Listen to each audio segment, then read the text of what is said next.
কি সুন্দর তরি তরকারি দেখুন, মানুষ নাই, তরকারি ঘুমাইতেছে।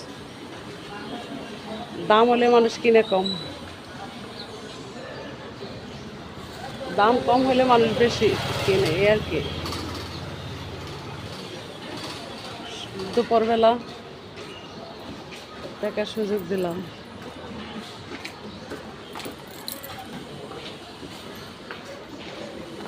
আমার কাজ আমি করি, যার যার কাজ শেষে করবে, তাতে সমস্যা কই।